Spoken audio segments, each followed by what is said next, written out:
21-кылымдагы ааламдашуу доорунда маалымат алуунун түрдүү булактары пайда болду. Дүйнөнүн 4 бурчун бир эле бөлмөгө, тагыраагы бир эле компьютерге батырылган интернет далай маалымат каражаттарынын ордун талашып, айрым учурда тартып алгандай таасир калтырат. Ооба, телевидениеден мурда же кийин пайда болгон техника менен технологиялар аны көлөкөсүндө калтырууга дагы аракет жасады. Бирок телевидение кандай гана мезгил болбосун, маалымат айдыңындагы чолпон жылдыз экендигин далилдеп келүүдө. Анткени ал табигый функциясын аткарууда.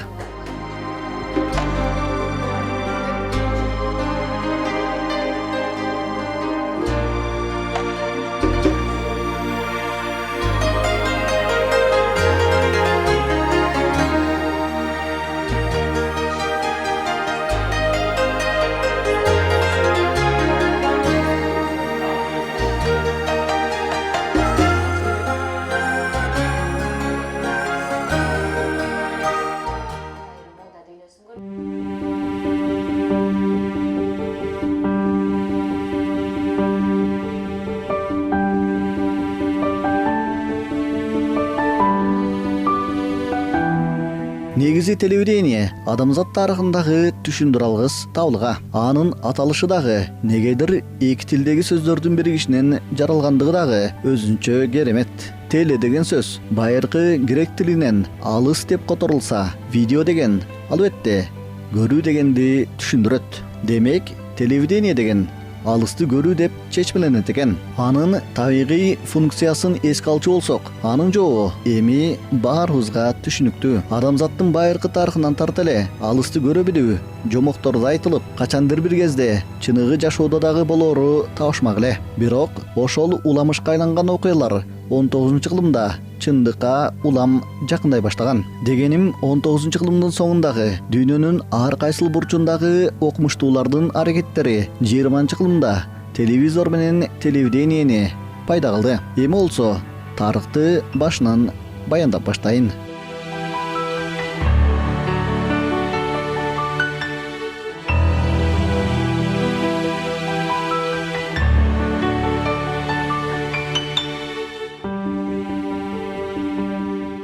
1887 жылы немец окумуштуусу Генрих Герц абадагы толкундар аркылуу байланыштарды түзүү мүмкүнчүлүгү бар экендигин аныктаган. Башкача айтканда, азыркы телемунара менен телевизорлорду абадагы толкундар аркылуу байланыштыруу мүмкүнчүлүгү болоору илимий негизде аныкталган. Бирок аны аткарууга болоорун башкаларга түшүндүрүп бере алган эмес. Мындай жагдай аны мурдагыдан дагы көбүрөөк иштөөгө мажбурлаган. Башкача айтканда, ал лабораторияда жумалап жашай баштаган. Анткени адамзат тарыхындагы укмуштай табылга болооруна ишенген. Ошентип, көрүнүштү жана үндү кармоочу толкундун сырын ачат.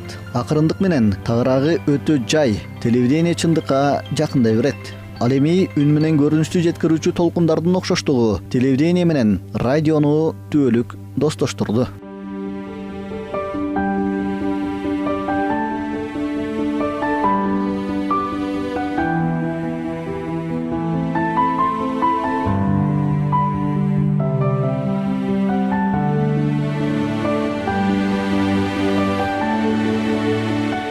Bir 1888 жылы орус окумуштуусу Александр Столетов жарыктын электр энергиясына болгон катышын ойлоп тапкан. Ошол эле учурда Генрих Герцти туңгуйга таяган илимдин алыстагы жарыгын көрөрүн далилдеген. Аны менен катар Столетов фотоэлементтин образдуу формасын табат. Аны башкача электрикалык көз деп дагы атаган жайы бар. Акаубыдай эле дүйнөнүн башка дагы бөлүгүндө ушундай эле өздөрү дагы бири-бирине түшүндүрө албаган изилдөөлөр улана берген. Мисалы, 1879 жылы англиялык окумуштуу Уильям Крукс катоддук нурлардын таасиринде жарыктык берилерин далилдеген. Ал илимде люминофор деп аталып жүрөт.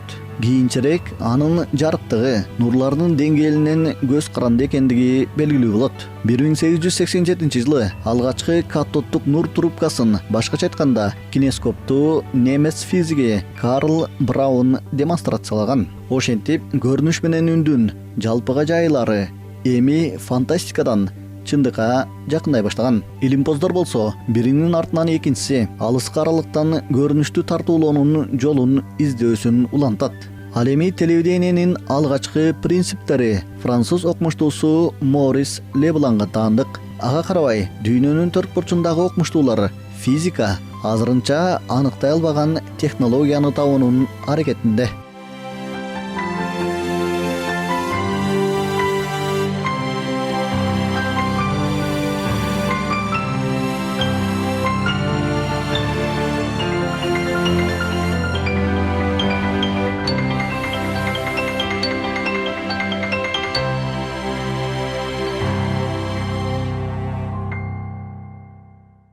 Ошентип, батышта эмне экендиги дали да белгисиз. Бирок көрүнүштү алыстан алып, массага жеткирүүгө болгон аракеттери биринин артынан экинчиси жүрүп, аңгыча 20-кылымдагы кирип келет. Бул 100 жылдыкта телевидение пайда болуп, ал ар бир үйгө кирери албетте белгисиз эле.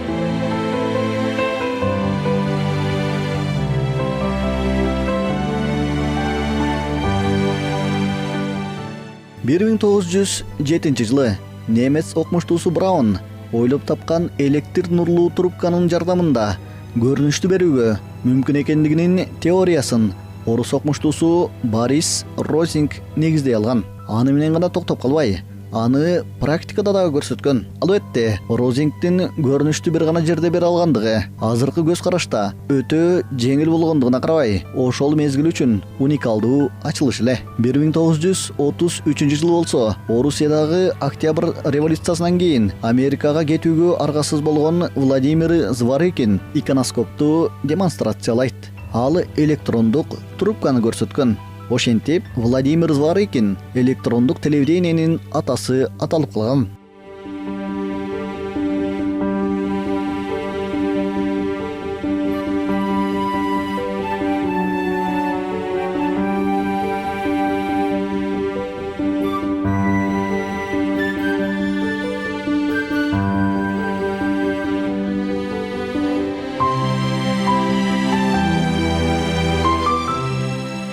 Бир 1925 жылы швед окумуштуусу Джон Берт адамдын таанылчу жүзүн көрсөтө алган. Ошентип, телевиденияны ойлоп табуудагы ким биринчи деген суроо риторикалык болуп калды.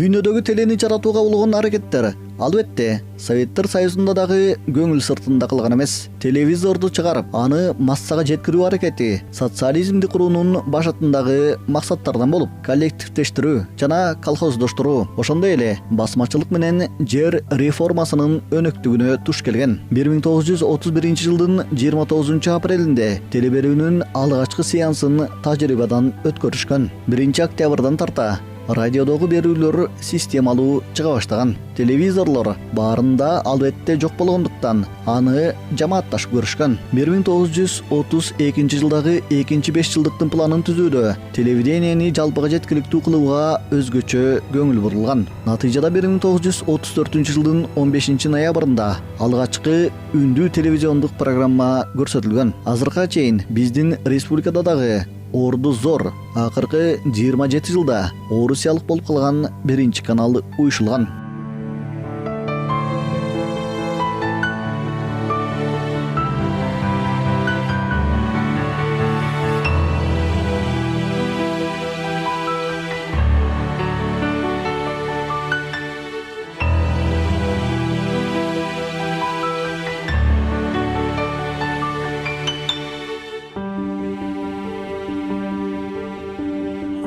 Бир 1958 жылы кыргыз адабияты менен искусствосунун 2 декадасы өткөн. Москвадагы 10 күндүккө катышкан улуттук өнөрдүн мыктылары, социалисттик республикада жашап жаткан кыргыздар дүйнөлүк классика менен улуттук өнөрдү укмуштай айкалыштырып өздөштүрө алгандыгын далилдеген.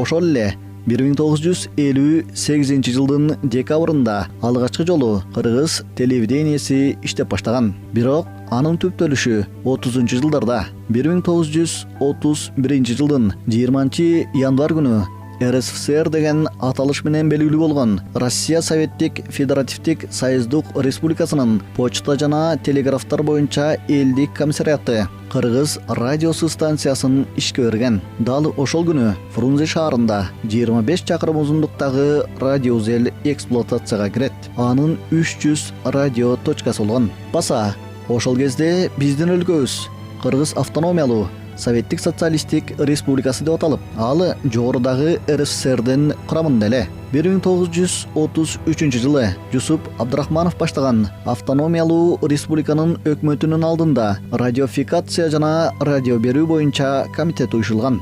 1957 жылы ал Кыргыз Советтик социалисттик республикасынын телевидение жана радио берүү боюнча мамлекеттик комитети болуп кайрадан түзүлөт. Анын алгачкы жетекчиси Рабия Менсеитова.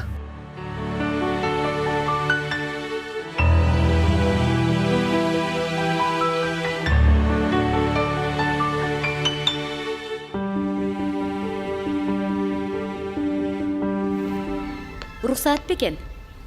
Келиңиз, Рабия Менсеитовна. Өтүңүз. Саламатсызбы, Исхак Разакович? Саламатчылык. Олтуруңуз. Партиялык иштер боюнча өткөн кварталдын отчетун карап чыктым. Бир-эки маселе болбосо, иштериңиздер жаман эмес. Рабия Менсеитовна, ал жумуштарды анан сүйлөшөлү. Сизди башка маселе боюнча чакырттым эле. Телевидение деген эмне билесизби? Жок, билбейт экенмин, Исхак Разакович. Москвага барганда көрбөдүңүз беле? Момундай радио сыяктуу, бирок адамдар сүйлөгөндө, ырдаганда ичинде өзү көрүнүп турат. Жок, көрбөптүрмүн, Исхак Разакович. Мына ушундай керемет Кыргызстанга да келе турган болуп жатат. Биздин балдарыбыз дагы үйдө олтуруп, дүйнөдөгү жаңылыктарды ушул телевизор аркылуу көрүшөт. Башкача айтканда, радио тармагы менен биргеликте биз жаңы телерадио комитет түзгөнү жатабыз.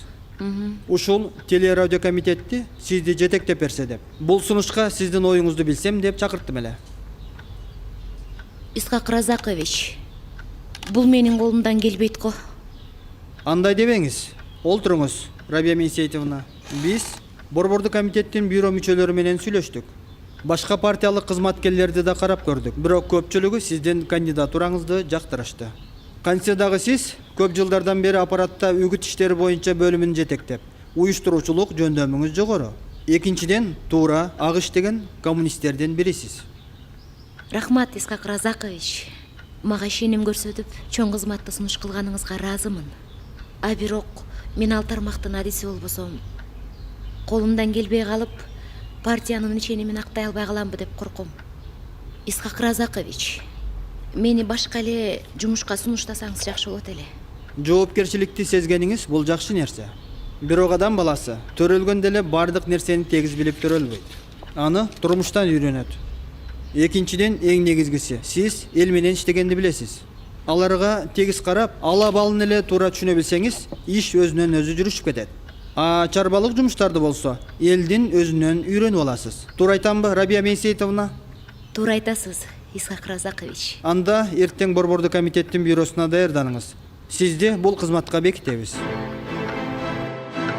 1958 жылы декабрь айынын башында Кыргыз СССРнын борбору Фрунзе шаарында алгачкы жолу телевизиондук станция обого чыгат. Саламаттырбы, кымбаттуу жолдоштор. Фрунзедеги телевидение студиясы техникалык сыноосун баштайт. Бүгүнкү программабызда кыргыз музыкасынан концерт. Ошол күндөн баштап Кыргыз телевидениеси түптөлүп, акырындап республиканын бардык аймагына көрсөтүлө баштаган.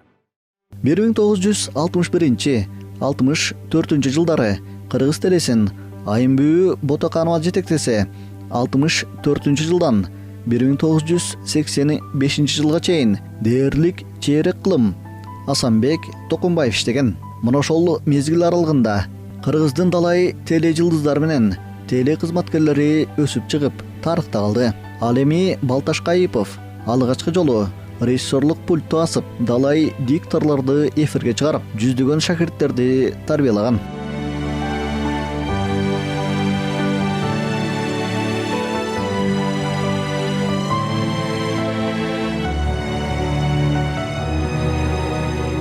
жаңа бир жакшы менин өмүрүмдө абдан мыкты киши жолугуп калды да. Мен мурда таанычу эмесмин, окунуп бүткөндөн кийин барсам ошол киши кабыл алып, ошол ойлосом ал кезде мага абдан мындай улуу кишидей көрүнгөн. Ошол мезгилдерде 40-тардын эле тегерегинде киши экен. Ошол кыргыз телевидениясындагы алгачкы 58-жылдан баштап иштеген, ошол кыргыз телевидениясын негиздеген, өзү Москвадан артыкчылык диплом менен бүтүп келген Балташ Кайып деген режиссер киши бар эле. Өзү мындай абдан мыкты интеллигент, табият мындай жаратылышынан ак сөөк, анан өтө маданияттуу, мындай жаштарга мындай бети менен түшө калып жардам берген ушундай киши. Анткени өзү мындай карап көрсөм, мындай турмуштун кыйынчылыгын көп көрүп өскөн экен да, жетимдикти башынан өткөрүп. Анан ушул кийин жаш балдарга ошол немесесин баягы мээримин төккүсү келип, жардам бергиси келип неметчи экен. Ошол киши мени телевиденияга алып калды да. Мен ассистент болуп жүрдүм, анан алып калды. Мен кетип деле калмак башка жака, бирок такыр алардын да жаап салды да. Жок, барбайт, ушул жерде иштейт. Бул биздин телевиденияны иштей турган бала, бул телевидениянын баласы деп оказывается ал киши мындайча көрөгөчтүк кылган экен. Анан экинчи нерсеси, ал киши ошол мезгилдерде сунуш кылды. Умтуз Шешенова Орозова деген ал мезгилде ошол КТРКнын телевидение боюнча орун басары бар болчу. Ал киши 2 диплому бар экен. Биринчи журналистиканы бүткөн экен, анан кийин Москвадан театралдык жогорку окуу жайын ГИТИСти бүткөн экен, режиссерлукту бүткөн экен. Өзү ал мезгилде абдан жаш, татынакай болгон, мындай өтө сабаттуу, телевиденияны абдан жакшы билген, телевиденияны ошол киши көтөргөн да, абдан. Адан кийин мындай болуп кетти да. Ошол киши мени карап, бир 3-4 баланын ичинен тандап, анан кийин мени ассистентке кол коюп берди. Кызматка алынсын деп. Биз 6 ай жүрүп антип минткенден кийин мен сизди көрүп жүрөм, сиз иштей бериңиз. Ийгилик деп туруп мындай кол коюп берди. Мен көз алдымда турат да. Кээ бирлөрдө жок, албай койду. Сиз болбойт деп. Мына ошол кишилердин мындайча айтканда баягы жакшы кишилерге жолуксаң, сенин жолуң да ачык болот экен. Мына ошол кишилердин шарапаты менен мен калып иштеп неметип калдым. Конечно, кыйынчылык болбой койбойт, болот. Көп нерселерди баштан өткөрөсүң. Ар кандай, эми биз ар кандай заманда жашадык да. То 20-20 кылымдын заманы башка болду, 21 кылымдын заманы башка дегендей. Бирок эң негизги нерсеси бул журналистикада болобу, жөнөкөй турмушта болобу, эң негизгиси чике муну жакшы айткан Чыңгыз Төрөкулович. Ар бир адамдын адам болушу, ар күн сайын адам болуу деп атпайбы, кыйын деп атпайбы. Ошон үчүн биринчи кезекте ким болсо дагы адам болуш керек. Мен ошол телевиденияга 70-жылдардан баштап келип иштеп калдым да. Ал кездерде жана бир баштап айтып кеттим эле, эч кандай запись деген жок болчу. Бардыгыбыз ошо түз эфирге кетчү элек. Анда монтаж деген да жок болчу. Түз эле эфирден монтаждачу элек да. Биздин режиссерлордун жумушу дагы бир топ татаалыраак болчу. Жадаса жанагындай эфирди монтаждаганда чоң бобина, чоң эле кадимки кино пленкаларды эфирдин өзүнөн монтаждачубуз. Анын пленкалардын өздөрү да ушунчалык оор болчу. Ошолорду көтөрүп бир көрсөтүү жасасак, ага бир 7-8 пленкаларды алып келип, аларды открестов, кайсы жерден сюжет керек болсо, ошол жерге открестовка жасап, ошо менен алып барчу элек да. Ошонун көп көрсөтүүлөрүнүн көбү эле баягы түз эфир менен кетчү да. Запись өтө эле аз болчу. Запись вообще кийин эле бир пайда болду. Бир 80-70 жылдардын аяк чактарында запистер пайда боло баштады да.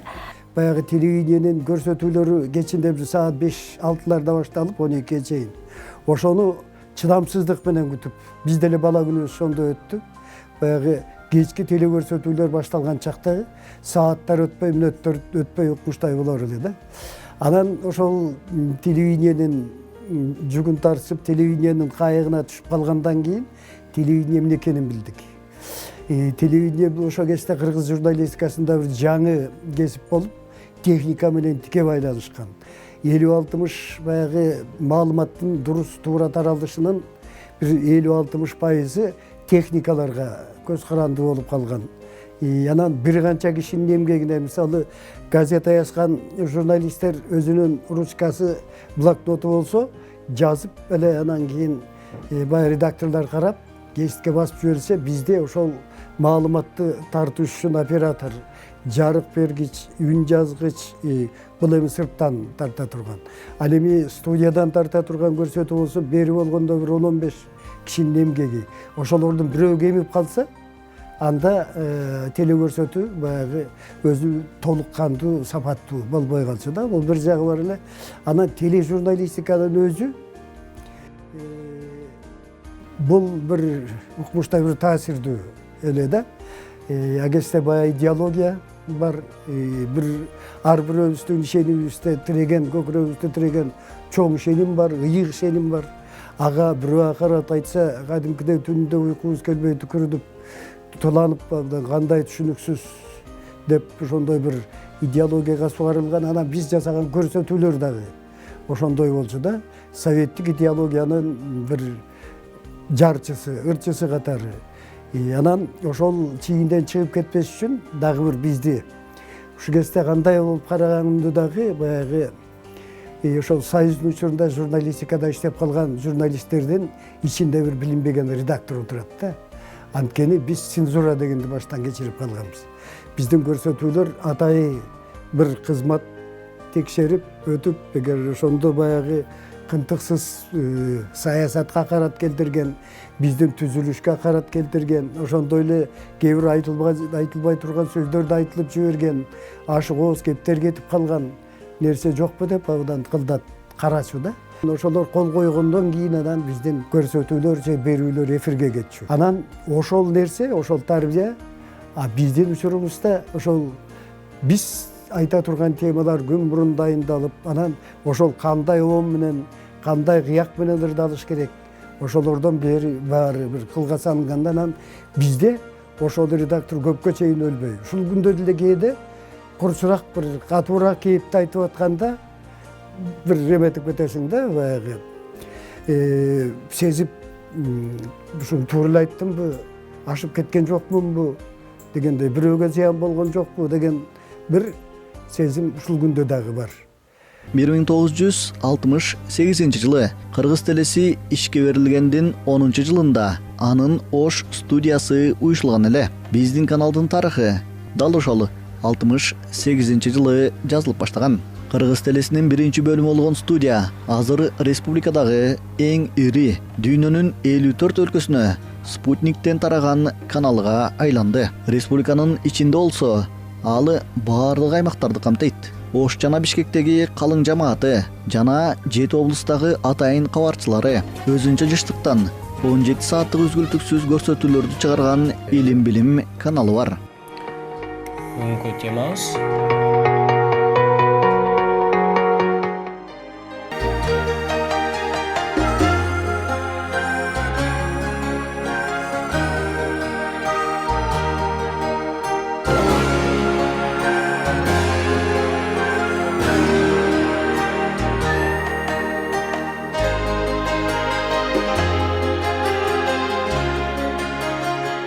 Азыркы Кыргыз телевиденияси менен радиосунун тамыры албетте Советтер Союзунда. Анткени дал ошол Совет доорунда Кыргыз телесинин пайдалуу түптөлүп, тармактын залкарлары, элдин сүймөнчүк уулу кыздары өсүп чыкты. Андан бери дагы далай мезгил, система, баалуулуктар дегеле дүйнө өзгөрдү. Бирок телевидение башында айтылгандай эле маалымат айдыңындагы чолпон жылдыз бойдон калды.